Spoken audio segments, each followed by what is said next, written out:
જેમાં government initiative એવું છે કે દરેક વ્યક્તિને પોતાના ઘરનું ઘર થાય.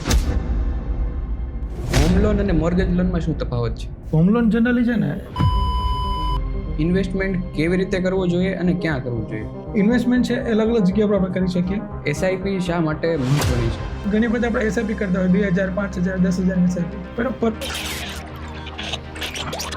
આજથી 20 વર્ષ પછી હાયર સેકન્ડરી એજ્યુકેશન માટે મારે કઈ રીતે પ્લાનિંગ કરવું જોઈએ? એનો મેઇન બેનિફિટ એ છે કે ફોર એક્ઝામ્પલ અત્યારે હું હોમ લોન અને મોર્ગેજ લોનમાં શું તફાવત છે? હોમ લોન જનરલી છે ને, જ્યારે મકાન આપણે લેતા હોય ને એના ઉપર આપવામાં આવે છે, જેમાં ગવર્મેન્ટ ઇનિશિયેટિવ એવું છે કે દરેક વ્યક્તિને પોતાના ઘરનું ઘર થાય. એના માટે હરેક બેંકના વ્યાજદર ઓછા હોય છે, જેમ કે અત્યારે 7.10થી ચાલુ થશે. અને મોર્ગેજ લોન એવું છે કે તમારી પાસે મિલકત છે અને મિલકત ઉપર તમારે કંઈ પણ જરૂરિયાત છે એના માટે તમે લોન લ્યો છો. તો આ બેઝિકલી આ ડિફરન્સ છે. ઘણાને એવું હોય છે કે મારું મકાન છે તો એના ઉપર હું લીધા પછી પણ હું દસ્તાવેજ બેંકમાં આપીશ એટલે મને હોમ લોન આપશે, પણ એવું મિથ છે આપણું. જનરલી મારી પાસે એક મકાન છે અને એ મકાન મેં ઓલરેડી ઓન કર્યું છે અને ત્યાર પછી હું એ મકાનની ઉપર લોન લેવા માટે જાઉં છું તો એ મોર્ગેજ લોન થશે. જે આ ટર્મ ઇન્સ્યોરન્સ છે એ લોકોની લાઈફમાં કઈ રીતે મહત્વપૂર્ણ છે? જેમ શબ્દ છે ને, ઇન્સ્યોરન્સ એટલે કે સેફટી, તમારે જીવનની સેફટી આપે છે હરેક વસ્તુનું. જેમ કે ગાડીનો ઇન્સ્યોરન્સ હોય તો ગાડી તૂટી હોય તેની સેફટી આપે છે, તો એવા જ પ્રકારે ટર્મ ઇન્સ્યોરન્સ છે એ માણસના જીવન પછીની સેફટી આપે છે એમના પરિવારને. જ્યારે પણ આપણે ઘણી વખત જોતા હોઈએ છીએ કે કોઈ એક વ્યક્તિ કમાનાર છે, એ વ્યક્તિનું અચાનક ડેથ થાય છે તો એનો પરિવાર છે એની જે જીવન જરૂરિયાતની વસ્તુઓ છે એના માટે વલખા મારતા હોય છે, એ પહોંચી નથી વળતા. તો એવા સમયે જ્યારે ટર્મ ઇન્સ્યોરન્સ હોય ને તો ત્યારે એને આ તકલીફમાંથી ભોગવવાનો વારો નથી આવતો. તો બેઝિકલી ટર્મ ઇન્સ્યોરન્સ છે એના પરિવારની સેફટી માટેનું હોય છે. લાઈફ ઇન્સ્યોરન્સ લોકો માટે કઈ રીતે મહત્વપૂર્ણ છે? જે હમણાં તમે સવાલ કીધો ને, ટર્મ ઇન્સ્યોરન્સ અને લાઈફ ઇન્સ્યોરન્સ, એ બંને વચ્ચે થોડોક ફરક છે. જે ટર્મ ઇન્સ્યોરન્સ છે ને એ ખાલી તમે પ્રીમિયમ એમાં ભરો છો અને તમે ડેથ થાય છે તો તમને એવા કેસમાં તમને ક્લેમ મળતો હોય છે. અને લાઈફ ઇન્સ્યોરન્સમાં અલગ અલગ પ્રકારના પ્લાન હોય છે કે જેમાં તમે જે પ્રીમિયમ ભર્યું છે અને તમારી જે ટર્મ પૂરી થાય છે ત્યાં સુધીમાં કંઈ પણ થાય છે તો એવા કેસીસમાં તમને ક્લેમ પાસ થાય છે. અને જો ત્યારે કંઈ નથી થતું તો એવા કેસમાં તમે જે પ્રીમિયમ ભર્યું હોય એ પાછું મળે છે, અથવા તો એના ઉપર જે પ્લસ જેમાં ઇન્વેસ્ટમેન્ટ કર્યું હોય એમને તો એના પર રિટર્ન મળે છે અને એની સાથે તમને પૈસા પાછા મળતા હોય છે. ઓકે.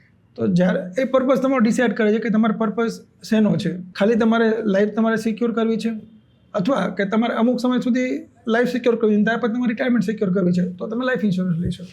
નોર્મલી લોકો જ્યારે હોમ લોન મોર્ગેજ લોન લેતા હોય છે તો કઈ બાબતનું ધ્યાન લોકો નથી રાખતા? હોમ લોન જ્યારે લેતા હોય ને ત્યારે બેઝિકલી ક્રાઇટેરિયા એવો છે કે તમારી આવક છે ને એના મેક્સિમમ 33% સુધી તમે હપ્તો તમારો હોવો જોઈએ. આ આઈડિયલ રેશિયો છે.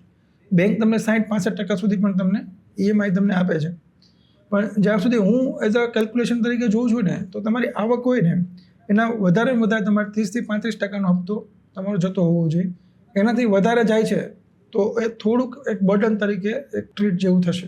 નોર્મલી કોઈ પણ વ્યક્તિ જ્યારે હોમ લોન કે મોર્ગેજ લોન લેતો હોય છે તો ત્યારે એને કઈ વસ્તુનું ધ્યાન રાખવું જોઈએ? જ્યારે હોમ લોન લેતા હોય ત્યારે એક વસ્તુ એ ધ્યાનમાં રાખવી જોઈએ કે એમની આવક કેટલી છે. આવક પ્રમાણે વધારે હપ્તો 30-35% સુધી રાખવો જોઈએ. બેંક 60-65% સુધી હપ્તો આપે છે, પણ આઈડિયલ રેશિયો છે 30-35% તમારી આવકની જો લોન તમારી હોય અને એટલું તમે ઈએમઆઈ ભરતા હોય તો એનાથી બેનિફિટ એ છે કે કાલ સવારે કોઈ પણ ભવિષ્યમાં ખબર નથી શું થવાનું છે. તો એવા સમયમાં જ્યારે ડાઉન ફેઝ આવ્યો હોય ત્યારે તમે અટવાશો નહીં. અત્યારે શું થશે કે 60-70% તમે હપ્તો ભરો છો.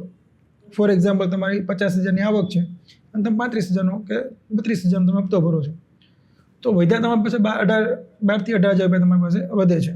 તો 18,000 રૂપિયામાં તમારે તમારું આખું ઘર ચલાવવાનું છે. તો થશે એવું 50,000 હું કમાઉં છું, 32 હપ્તો ભરું છું, 18,000 મારા ઘરના ખર્ચામાં નીકળી જાય છે તો મારી પાસે બચત કંઈ વધતી નથી. તો ઘરમાં કોઈ પ્રસંગ આવશે અથવા કંઈ બીમારી આવશે, કોઈ પણ કારણસર કંઈ જોબ ગઈ મારી, તો એવા સંજોગોમાં મારે સર્વાઈવ કરવું મુશ્કેલ થશે કારણ કે બચતો મેં કંઈ કરી જ નથી, જે છે હપ્તા ભર્યાને ખાવામાં ગયા છે.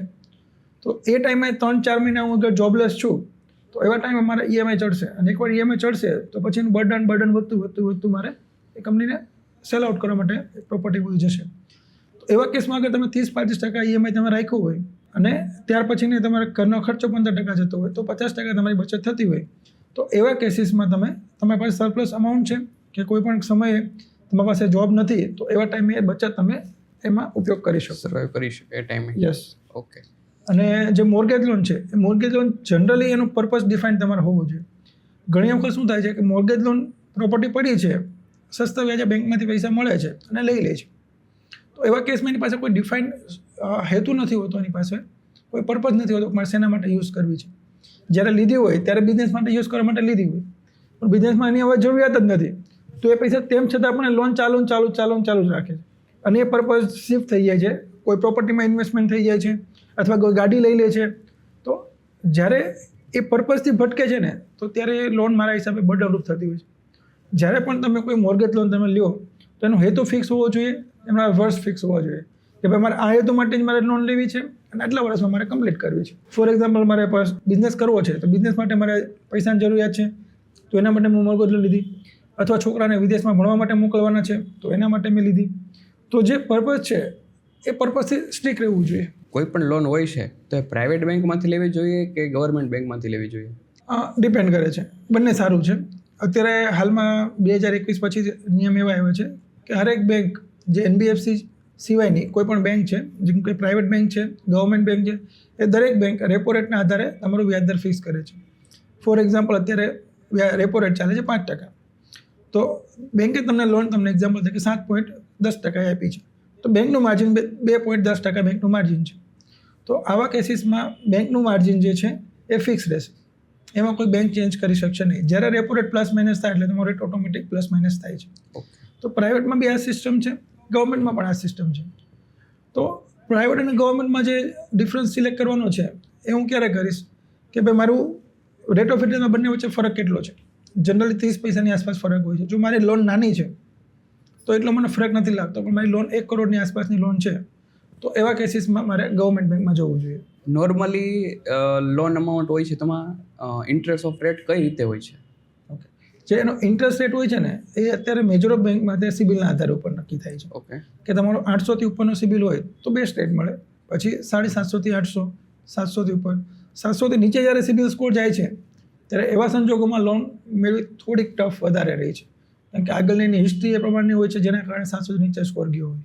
ઓકે, પણ જેન્યુઅન કેસમાં 700થી નીચેનો સ્કોર હોય તો પણ લોન આપણે પ્રોવાઈડ કરી શકીએ છીએ. ઓકે. નોર્મલી એઝ અ સુરતમાં બધા લોકો પાસે ડોક્યુમેન્ટ પૂરતા હોય જ છે અને as a businessman return filing બધા કરતા હોય છે, પણ જે એવા વ્યક્તિ કે જે મિડલ ક્લાસના છે, જેની પાસે રિટર્ન ફાઇલ થતી નથી અને જેની પાસે પૂરતા ડોક્યુમેન્ટ પણ નથી, તો એ લોકો લોન લઈ શકે ખરા? હા, લઈ શકે. અત્યારે જોવા જઈએ આપણે તો આઉટસ્કર્ટ્સ પ્રોજેક્ટ છે, જેમ કે કડોદરા છે, જોડવા છે, કામરેજ છે, સાયણ છે, ત્યાં શું છે કે જે ઘર રાખે છે ને એ લોકો મજૂર વર્ગ હોય છે. ઓકે. જેમ કે ચણતર પ્લાસ્ટર કરતા હોય છે અથવા કોઈ મિલમાં નોકરી કરતા હોય છે, તો રોજનું મજૂરી વર્ક કરી અને એનું પોતાનું ગુજરાન ચલાવતા હોય, પણ એ લોકોને પણ ઘર લેવાનો અધિકાર તો છે. ગવર્મેન્ટ એવા કેસીસમાં ફાઇનાન્સ કંપનીઓ જે હોય છે એમને લોન આપે. જનરલી હોમ લોનનું જે છે એ હોમ લોનમાં જ થશે, પણ વ્યાજ થોડુંક એમનું વધારે હોય છે. તો એવા કેસીસમાં એમને જે કામ કરે છે ત્યાંની વિઝિટના આધારે બેંક એના ઉપર ડિસાઇડ કરતી હોય કે ભાઈ એટલો આવક એની છે, એના આધારે આપણે આટલો હપ્તો આપી શકે. અને એ વ્યક્તિ સારી રીતે એમના હપ્તા ભરે છે, પોતાનું ઘર બનાવે છે. અને એવા કેસીસમાં સરકાર પણ સપોર્ટ કરે છે, જેમ કે એમાં સબસિડી આવે છે, દર વર્ષે 36,000 રૂપિયા 5 વર્ષ સુધી સબસિડી આપે છે, તો એ પોતાનું ઘર લઈ શકે અને એને લોન પણ થઈ શકે છે. તમે જે વાત કરી કે મોટી લોન અમાઉન્ટ હોય તો ગવર્મેન્ટ બેંકમાંથી લોન લેવી જોઈએ, તો પ્રાઇવેટ બેંકમાંથી પણ લોન એટલી થાય જ છે, તો એનું શું કારણ છે? તો એમાં જનરલી એવો રિવાજ છે, આપણે સુરતમાં જોવા જઈએ આપણે તો બ્લેક અને વ્હાઇટનો રેશિયો વધારે હોય છે. ઓકે. ફોર એક્ઝામ્પલ, હું કોઈ મકાન રાખું છું, ફ્લેટ રાખ્યો છે મેં, એની કિંમત 1 કરોડ રૂપિયા છે, તો જંત્રી પ્રમાણેનો દસ્તાવેજ લગભગ થતો હોય છે આપણે 40 કે 35 લાખ રૂપિયાનો, અથવા વધીને મેક્સિમમ 50 લાખ સુધીનો થતો હોય છે. તો એવા કેસીસમાં અગર મારે હું ગવર્મેન્ટ બેંકમાં હું જઈશ તો ગવર્મેન્ટમાં શું કરશે કે જેટલા તમારો દસ્તાવેજ છે એના 80% તમને લોન આપશે. ફોર એક્ઝામ્પલ 50 લાખનો મારો દસ્તાવેજ છે તો મને 40 લાખ રૂપિયા લોન આપશે, અને વધીને તમારો 20 થી 30% સુધીનું તમારો એક્સ્ટ્રા કન્સિડર કરશે. તો મારે ફર્નિચરને આ તે બધી વસ્તુ કરવી હોય તો એના માટે મને 10-12 લાખ રૂપિયા એક્સ્ટ્રા આપશે. એટલે વધીને મોટી મારી લોન જોવા જઈએ તો મારી 50 થી 52 લાખની લોન થાય છે. જ્યારે હું પ્રાઇવેટ બેંકમાં હું જઈશ તો પ્રાઇવેટ બેંકવાળા થોડાક ફ્લેક્સિબલ વધારે છે એ બાબત. તો જે ગવર્મેન્ટ બેંક મને 30% મને એક્સ્ટ્રા આવક માટે ફર્નિચર માટે આપતા હતા, તો પ્રાઇવેટ બેંક મને 70%થી વધીને 100% સુધી પણ મને એ ફંડિંગ કરશે. તો 1 કરોડની મારી વેલ્યુએશન છે અને મારી રિક્વાયરમેન્ટ મારી 75 લાખની 70 લાખની છે, તો એવા કેસીસમાં મને ગવર્મેન્ટ બેંક મને મીટ નહીં કરી શકે મારી રિક્વાયરમેન્ટ, તો એવા કેસમાં મારા પ્રાઇવેટ બેંક મને મીટ કરી દેશે, એનું વ્યાજ દર 20-30 પૈસા વધારે હશે. તો જ્યારે મારી રિક્વાયરમેન્ટ વધારે છે તો એવા કેસીસમાં મારે પ્રાઇવેટમાં જવું જોઈએ, અને જે રિક્વાયરમેન્ટ ઓછી છે મારે અને દસ્તાવેજની અમાઉન્ટ મોટી છે તો એવા કેસમાં હું ગવર્મેન્ટ બેંકમાં જઈશું. આવકના આધારે ફાઇનાન્શિયલ પ્લાનિંગ કેવી રીતે કરવું જોઈએ? એક સળગતો સવાલ તમે પૂછી લીધો. ફાઇનાન્શિયલ પ્લાનિંગ છે ને એ અત્યારનો હાલનો એક સળગતો પ્રશ્ન જ છે કે લોકોને પ્રોપર ગાઈડન્સ નથી કે એમાં શું કરવું જોઈએ અત્યારે. જનરલી આઈડિયલ ફાઇનાન્શિયલ પ્લાનિંગ છે ને એમાં 3 હિસ્સામાં ડિવાઈડ કરવાની હોય તમારી આવકને. એક હિસ્સો છે તમારો ઇન્વેસ્ટમેન્ટ, એક હિસ્સો છે એસેટ અને એક હિસ્સો છે ખર્ચ. 34% તમારું ઇન્વેસ્ટમેન્ટ થવું જોઈએ આવકનું, 33% હિસ્સો તમારો મિલકત ડેવલપમેન્ટમાં થવો જોઈએ અને 33% તમારા ખર્ચમાં જવા જોઈએ. તો આ એક આઈડિયલ ફાઇનાન્શિયલ પ્લાનિંગનું માળખું છે, જે કે ને સ્ટ્રક્ચર શું છે, તો આ એક સ્ટ્રક્ચર છે. આ પ્રમાણે તમારે આવક એલોકેટ થવું જોઈએ. તમે જે આ 33% વાળું કીધું એ તો સમજી ગયો. હવે સમજી લો કે હું ટર્મ ઇન્સ્યોરન્સ લઉં છું કે મેડિક્લેમ લઉં છું, તો એ મારું ઇન્વેસ્ટમેન્ટમાં ગણાશે કે એક્સપેન્સીસમાં ગણાશે? એક્સપેન્સમાં છે ને એવી વસ્તુ બધી ગણાશે કે જેની કોઈ આપણને આવક નથી થવાની. ઓકે. તો ટર્મ ઇન્સ્યોરન્સ અને મેડિક્લેમથી આપણને કોઈ આવક નથી થવાની. એ ભવિષ્યમાં કોઈ ખર્ચા થશે અચાનક તો એને પહોંચી વળવા માટે એ ક્યોર છે, તો એ ઇન્વેસ્ટમેન્ટ નથી, તો આપણે એને એઝ અ ખર્ચ તરીકે જ કન્સિડર કરવામાં આવશે. ઇન્વેસ્ટમેન્ટ કેવી રીતે કરવું જોઈએ અને ક્યાં કરવું જોઈએ? ઇન્વેસ્ટમેન્ટ છે એ અલગ અલગ જગ્યા પર આપણે કરી શકીએ. રિયલ એસ્ટેટમાં આપણે ભાડા માટે કરી શકીએ અથવા પ્રોપર્ટી એપ્રિસિએશન માટે કરી શકીએ જમીન લઈને. ત્યાર પછી આપણે એમાં ગોલ્ડમાં ઇન્વેસ્ટમેન્ટ કરી શકીએ જે ભવિષ્યમાં પ્લસ થઈને આપણને આવક આપણને ઊભી કરશે. ત્યાર પછી કોઈ મ્યુચ્યુઅલ ફંડ છે એમાં લમસમ કરી શકીએ, એસઆઈપી કરી શકીએ. આ રીતના પણ આપણે ઇન્વેસ્ટમેન્ટ કરી શકીએ. સિક્યુરિટી બોન્ડ પરચેસ કરી શકીએ, ડિબેન્ચર પરચેસ કરી શકીએ. તો હવે અલગ અલગ જગ્યા છે જ્યાં આપણે આપણું ઇન્વેસ્ટમેન્ટ કરી શકીએ. તમારી પાસે ફંડ કેટલું છે અને તમારી એક્સપેક્ટેશન શું છે અને કયું અત્યારે માર્કેટ સિનારીઓ છે એના આધારે આપણે નક્કી કરવું જોઈએ કઈ જગ્યા પર આપણે અત્યારે ઇન્વેસ્ટ કરવું જોઈએ. ઇન્વેસ્ટમેન્ટ ડાયરેક્ટ સ્ટોક માર્કેટમાં કરવું જોઈએ કે મ્યુચ્યુઅલ ફંડ થ્રુ કરવું જોઈએ? બંને રીતે કરી શકીએ. જો તમને સ્ટોક માર્કેટનું નોલેજ તમને છે, એમાં જનરલી ટેકનિકલ એનાલિસિસ હોય છે, ફંડામેન્ટલ એનાલિસિસ હોય છે, માઇક્રો ઇકોનોમિક્સ હોય છે. આ 3ના પેરામીટર ઉપર સ્ટોક માર્કેટ આખું ડ્રીવન થતું હોય છે. ઓકે, બરાબર. તો જો તમે ડે ટુ ડે લાઈફમાં તમે એ રેગ્યુલર તમે એનાલિસિસ કરી શકતા હોય, તમે એનો શોખ ધરાવતા હોય તો તમે ડાયરેક્ટ સ્ટોક માર્કેટમાં કરી શકો ઇન્વેસ્ટમેન્ટ. પણ એમાં તમારે પર્ટિક્યુલર રોજનું 1-2 કલાક તમારા રિસર્ચ માટે તમારો ટાઈમ આપવો જરૂરી છે. તો તમે એ ફંડને તમે બેટરલી તમે ગ્રો કરાવી શકશો. એના સિવાયનો બીજો ઓપ્શન છે કે હું અત્યારે બિઝનેસ કરું છું, ડે ટુ ડે રૂટીન લાઈફમાં મારી પાસે ટાઈમ નથી, અથવા એ સ્ટ્રક્ચરને મને ખ્યાલ નથી કે કઈ રીતે એને સમજવું, ટેકનિકલ એનાલિસિસ કઈ રીતે કરવું, ફંડામેન્ટલ કઈ રીતે સમજવું, વર્લ્ડ વાઇડ શું ચાલી રહ્યું છે એ જાણવા માટે મારી પાસે સમય એટલો બધો નથી.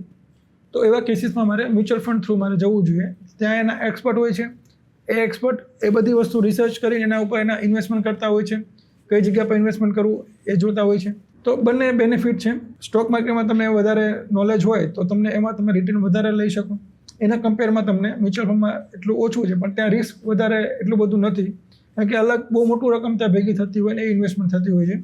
અને જ્યારે આપણી પોતાની રકમ હોય થોડી નાની હોય અને એમાં ટેકનિકલ એનાલિસિસનું એક પાર્ટ છે જે આપણે સમજવું જરૂરી છે. તો બંને બેનિફિટ છે.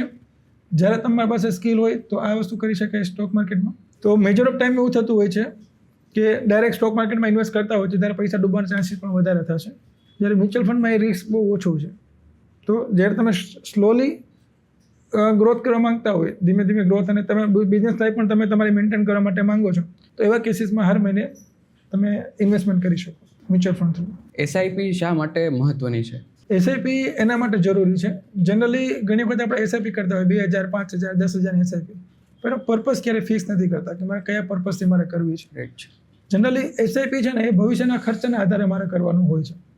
ફોર એક્ઝામ્પલ, મારું બાળક છે એને હાયર એજ્યુકેશન માટે કરવાની હોય છે, કે એને મેરેજ માટે પ્લાનિંગ કરવાનું હોય છે, કે અમારે નવું મકાન આગળ લેવાનું છે ભવિષ્યમાં, તો એના માટે હું અત્યારથી થોડી થોડી બચત કરી અને બચતને હું ઇન્વેસ્ટ કરું અને એનું મને વળતર મળે, એક રકમ ભેગી થાય અને એ વસ્તુનું ભવિષ્યના ખર્ચા કરું. તો જ્યારે કોઈ પર્પઝ સાથે તમે એસઆઈપી કરો છો ને, તો એસઆઈપીનો હેતુ તમારો બહુ વધારે સ્ટ્રોંગ થાય છે અને કમ્પ્લીટ થવાની સંભાવના વધે છે, એવું માનું છું. સમજો કે મારું બાળક 2 વર્ષનું છે, ઓકે, તો એના આજથી 20 વર્ષ પછી હાયર સેકન્ડરી એજ્યુકેશન માટે મારે કઈ રીતે પ્લાનિંગ કરવો જોઈએ?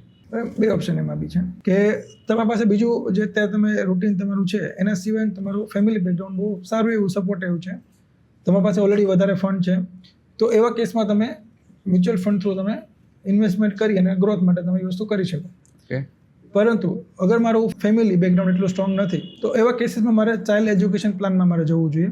એનો મેઇન બેનિફિટ એ છે કે ફોર એક્ઝામ્પલ અત્યારે હું સ્ટાર્ટ કરું છું ઇન્વેસ્ટમેન્ટ અને એની મારી એક્ઝામ્પલ તરીકે 8,000 રૂપિયા હું દર મહિને ઇન્વેસ્ટમેન્ટ કરું છું, તો હું 2 વર્ષ દરમિયાન મને કંઈ પણ થઈ ગયું અને મારી કોઈ કારણસર ડેથ થઈ ગઈ, તો જે પર્પઝ માટે મેં જે સ્ટાર્ટ કર્યું હતું એ 2 વર્ષમાં એટલું ફંડ ભેગું નહીં થશે અને એ જ્યારે 20 વર્ષનો થશે ત્યારે એટલું ફંડ એક્યુમ્યુલેટ થતું એની જે રિક્વાયરમેન્ટ છે એ કમ્પ્લીટ નહીં કરી શકે.